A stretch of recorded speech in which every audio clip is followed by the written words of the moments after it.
지금의 밸류업이나 또는 거버넌스 개선의 흐름이 시작된 가장 큰 동인이 1,400만, 1,500만 주식 투자자라고 생각을 합니다. 금투세가 도입이 전면적으로 되어서 이 한국 시장의 주식에 대한 수요가 줄어드는 겁니다.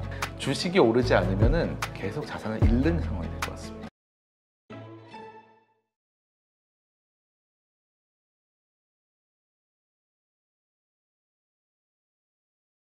아니 그래도 그냥 그 단어 하나인데 주주의 이익 뭐 이런 요 하나를 추가하거나 아니면 그 해석을 주주까지도 포함되는 의무가 있는 거야 이렇게 포함시키는 게 그렇게 어려운 걸까요? 우리가 많이 생각하는 게 대기업들의 로비 이러면은 뭐 망한다 막 보통 어떤 기업에 대한 규제 이런 이야기를 할 때 하는 이야기인데 기업들이 이렇게 경영진들이 질색하는 이유가 뭐 있을까요?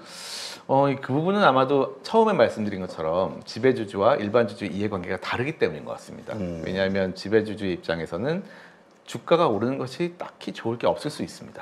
근데 일반주주는 무조건 주가가 오르는 게 좋은 거잖아요. 그러다 보니까 그 이해관계가 다르고 경영진 입장에서도 제 책에서 이제 우현이라는 친구를 경영진에 이제 빙의시켰는데 우현이의 입장에서는 아니 내가 주가를 그럼 올려야 되는 건지 내려야 되는 건지 밸류업에 동참을 해야 되는 건지 아니면 반대해야 되는 건지에 대한 딜레마가 생기고 결국은 사실 이제 지배주주 쪽으로 쓸 수밖에 없는 그런 지금 상황인 것 같습니다. 네.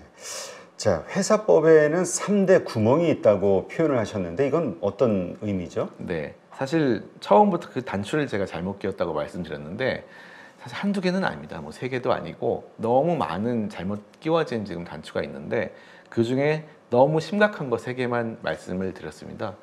이제 합병하고 이제 MOM이라고 불리우는 소수주주의 다수결 그리고 자사주 문제 이렇게 3개를 말씀드린 건데 아마 머니톡에서도 많이 논의가 됐을 것 같습니다. 자사주 문제 같은 거는 특히 이제 문제가 많이 되었는데 좀 어렵기 때문에 사실은 책에서도 그냥 넘어가도 된다 이거는 이렇게 쓰긴 했는데요.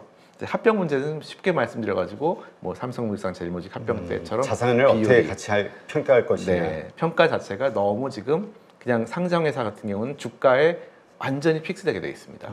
그러다 보니까 약간 이제 주가를 조금 어떻게 유리하게 가고 싶은 마음이 생길 수밖에 없는 구조이거든요. 그리고 이제 MOM이라고 불리는 거는 그 주주총회에서 이해관계자가 있는데 이해관계자가 자기에 대한 이해관계 있음에도 불구하고 투표를 합니다. 회사에 대한 이익을 위해서가 아니고 나에 대해서 지금 투표를 할 수 있는 그런 상황이거든요. 법적으로도. 그것도 빨리 바뀌어야 되고 또 자사주 문제는 전 제일 심각하다고 보고 있는데 회사 돈으로 산 다음에 그거를 지배주주의 경영권 방어를 위해 쓰는 게 사실상 지금 통용되고 있습니다. 그러게요. 지금 언급되는 게 아니 자사주 사서 미국 같은 경우는 보통은 소각을 해버려서 맞습니다. 기업의 가치, 주주의 가치를 자꾸 챙겨주는데 우리는 가지고 있고 그리고 그 가지고 있는 그 기업에 가지고 있는 자사주 지분이 그냥 이 오너의 지분처럼 평가가 돼버리는 계산되는 방식이 좀 문제가 있는 것 같긴 해요. 맞습니다. 이제 뭐 경영권 분쟁 상황을 저도 많이 겪다 보면은 사실은 현재 이사회의 다수를 점하고 있는 주주가 굉장히 유리합니다. 이게 뭐 전쟁에서의 공성전 비슷하다고 보시면 되는데요. 성을 일단 차지하고 있는 사람은 밖에서 그 10배의 병력이 와도 막을 수가 있잖아요. 그만큼 유리한 겁니다, 사실은. 그런데 거기에 자사주라는 성벽을 더 쌓아준 겁니다. 네, 그러니까 너무 지금 기울어진 운동장인 거죠. 지금 일본 증시가 워낙 이제 뭐라 그럴까요? 그 한국도 변하지 않으면 안 된다. 정부 이번엔 정치인들이 좀 쉽지 않을 것이다 라고 생각하는 기대하는 이유가 우리가 봤거든요. 일본이 올라가는 걸. 저게 딱 봤으니까 우리도 왜 못해 저렇게 자꾸 이게 요구하게 되는 거죠. 근데 그러면서도 한편으로 과연 우리도 일본처럼 저렇게 변화가 돼서 직접적으로 이렇게 주가가 저렇게 외국인들이 사고 싶어하는 저런 현상 이게 벌어질 수 있을까 의심이 들기도 하거든요. 어떻게 맞습니다. 보세요? 저도 이제 긍정적인 면과 부정적인 면을 다 생각을 하고 있는데 일단은 먼저 긍정적인 면을 말씀드리면은 이제 우리나라는 보통 일본이 뭘 한다고 하면은 거기에 질 수가 없잖아요. 그렇죠. 네, 그래서 일본이 우리를 자극하고 있다. 그러면 어떻게든 그 방법을 만들어낼 것 같다라는 면은 저는 긍정적으로 보고 있고 부정적인 거는 일본과 우리나라가 기업의 거버넌스 구조가 많이 다릅니다. 일본은 그 2차 대전 이후에 메가더 장군이 재벌을 다 해체시켰잖아요. 그러다 보니까 지배주주가 없습니다.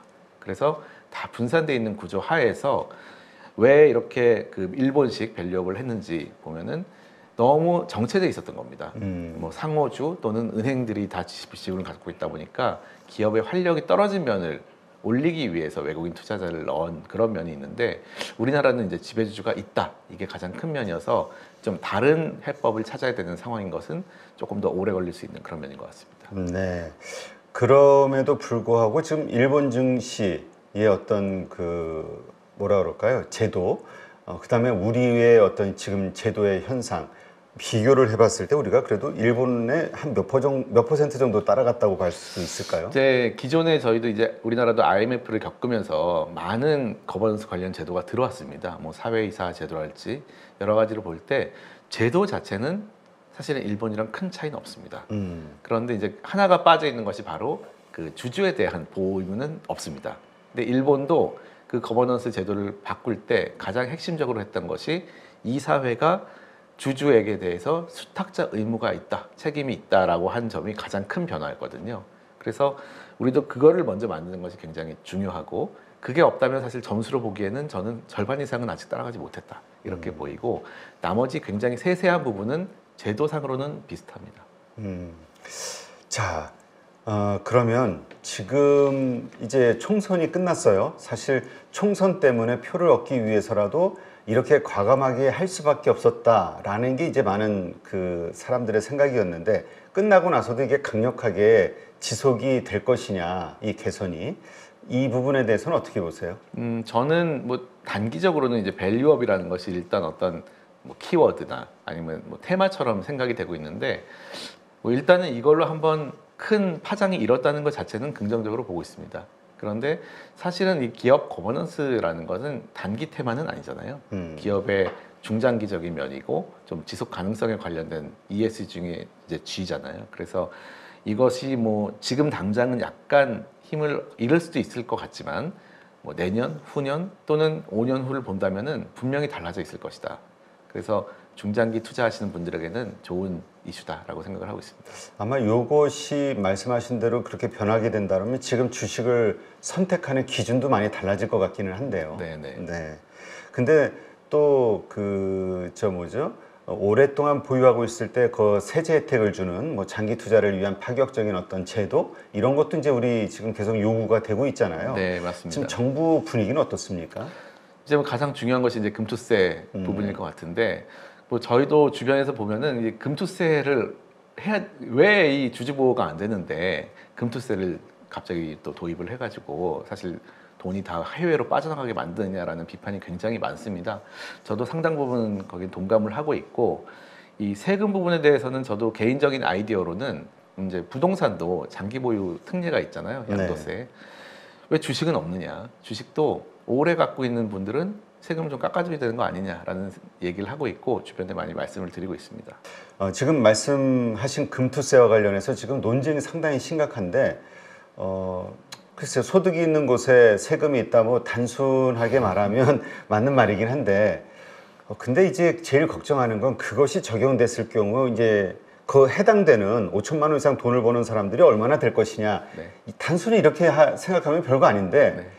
그 사람들에 의해서 이 시장이 망가질 수 있다, 그 현상 맞습니다. 때문에. 이거에 대한 걱정, 이게 우려일까요? 저는 이제 아까 말씀드린 대로 지금의 밸류업이나 또는 거버넌스 개선의 흐름이 시작된 가장 큰 동인이 1,400만, 1,500만 주식 투자자라고 생각을 합니다.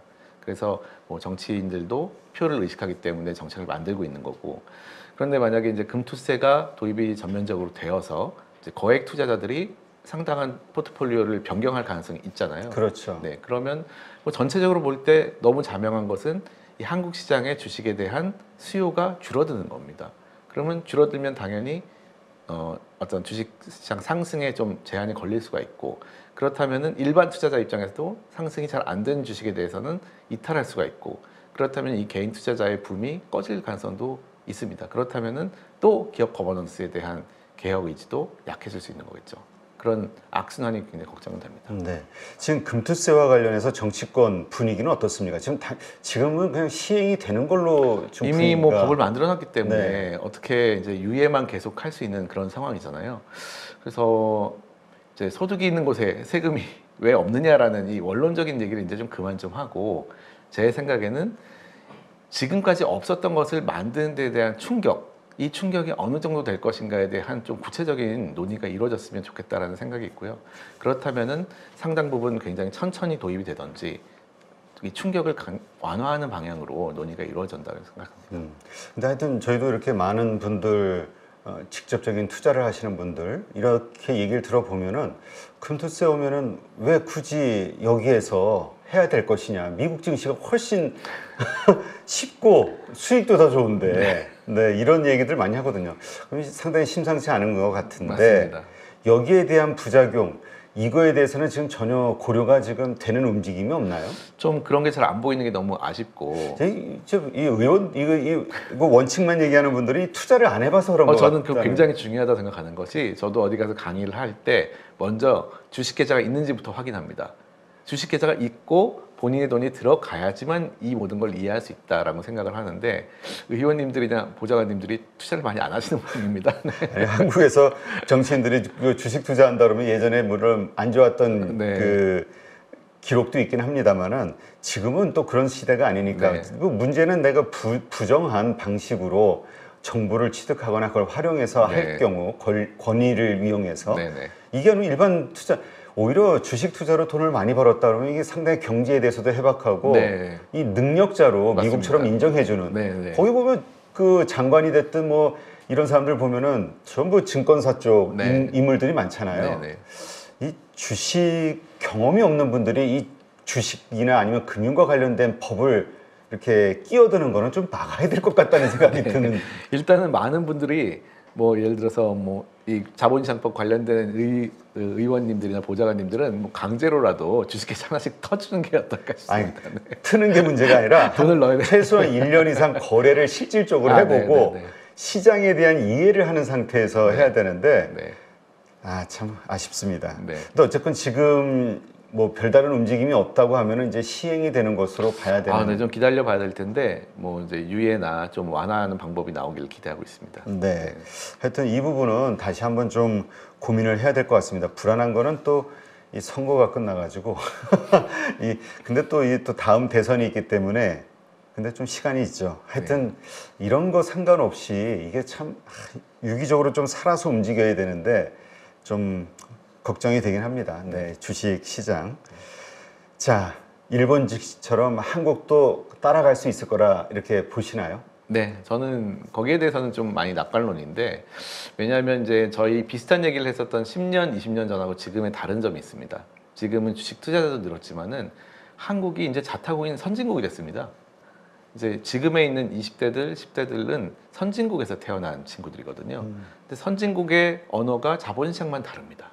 아까 말씀드린 여러 가지 제도나 주주에 대한 보호 법제가 전 세계 선진국에서 우리나라만 없습니다. 네. 이거를 과연 어디까지 버틸 수 있을 것이냐. 네, 그 압력은 계속되고 있고 그럼 버틸 수 없다고 저는 생각을 하고 있고요. 뭐 또 하나는 이제 많은 사람들이 이해를 하게 됐고, 이제 미국 주식이 사실은 우리나라하고 이제는 사실 같은 시장이 됐잖아요. 그렇죠. 시차만 다르지만은 여러 가지 편리한 이제 서비스가 나왔기 때문에 한국 주식 사는 거하고 똑같습니다. 이제는 이제 환전도 즉시 해주고.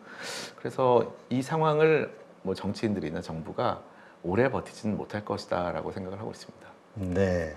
하긴 그 박찬호 선수가 LA 다저스 가면서 우리가 미국 프로야구를 자연스럽게 자꾸 보면서 네. 그 기량의 수준 이런 맞습니다. 것들을 보면서 우리의 그 프로야구도 확 발전이 됐잖아요. 그렇죠. 맞습니다. 네. 너무 맞는 말씀인 것 예. 같습니다. 그런 것을 기대를 해봐야 되는데 이제 문제는 얼마나 걸릴 것이냐. 이게 우리는 네. 빨리빨리 좀 됐으면 좋겠는데 어차피 할 거라면 빨리 되려면 이제 머니톡 같은 이제 방송이 잘 돼가지고 많은 분들이 이해를 하시면 될 것 같습니다. 네. 하여튼 결국은 그 국민이 깨어나는 수밖에 없고 네. 여기 투자자들이 정말로 우리 그러니까 나만을 위해서가 아니라 이 전체 투자자 그다음에 금융시장의 발전을 위해서 뭐가 필요한지를 정확히 알고서는 네. 계속 요구를 해야 되는데 네네. 참 그렇습니다. 네. 또 우리나라의 힘 중에 하나가 바로 이런 유튜브 방송인 것 같습니다. 일본에 비해서. 우리가 근데 또 하면 또 쏠림 현상 이거는 또 하나 죽여줘서 지금 만약에 코리아 프리미엄 시대가 왔을 때 달라질 수 있는 것들이 있다면 뭐가 있을까요? 너무 좋죠. 사실은 코리아 프리미엄을 모두가 좀 염원하고 하셔야 되는 이유 중에 하나가 연금입니다. 우리나라 국민연금이 지금 1000조 중에 150조 이상이 우리나라 주식에 지금 투자가 되고 있잖아요. 그런데 이 주식이 안 오른다는 거는 연금 고갈이 빨라진다는 거랑 똑같거든요. 그러니까 우리나라 이제 코리아 프리미엄이 되면은 미국처럼 계속 선순환 구조가 되는 겁니다.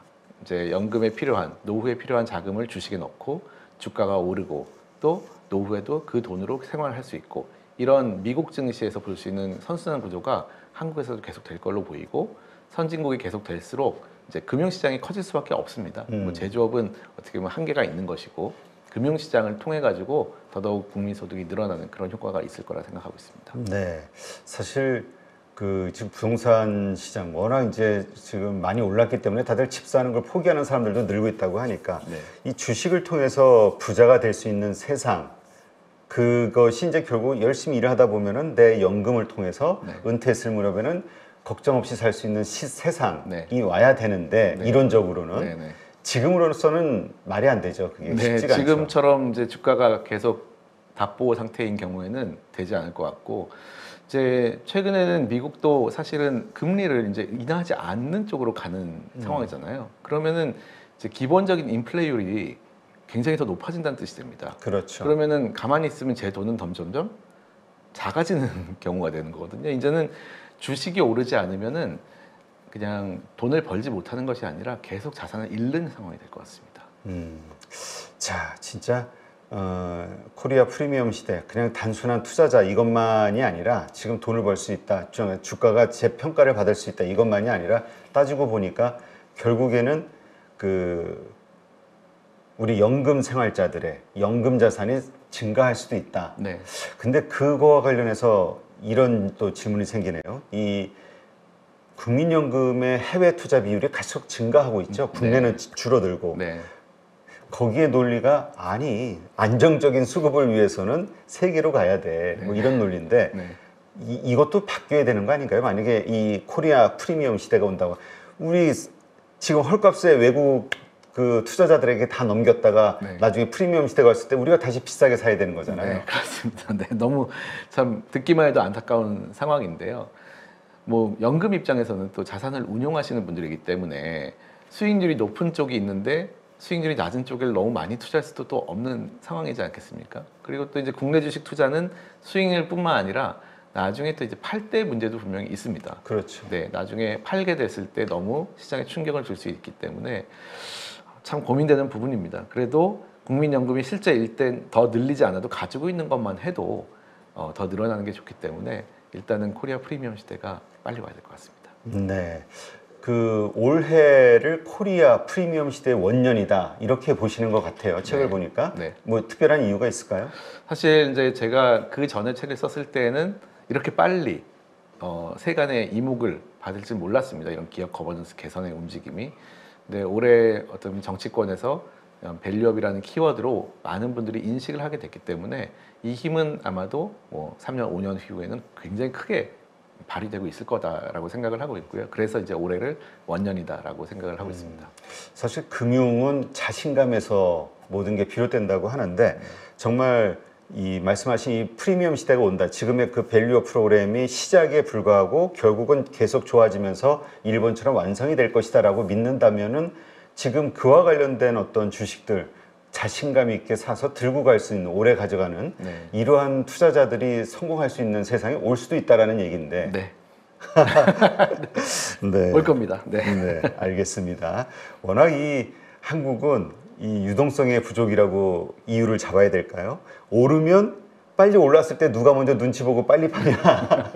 그래서 원래 올랐다가도 다시 제자리 오고. 네. 그래서 맨날 박스권 네. 이런 얘기 하는데 미국 증시 참 부러워요. 계속해서 상장하는. 네, 맞습니다. 우리도 이제 그렇게 좀 됐으면 좋겠네요. 네. 미국뿐만 아니라 이제 우리의 어떻게 보면 그 영원한 라이벌 일본이 그렇게 되고 있기 때문에 이제는 우리 바로 앞에 와 있는 것 같습니다. 네.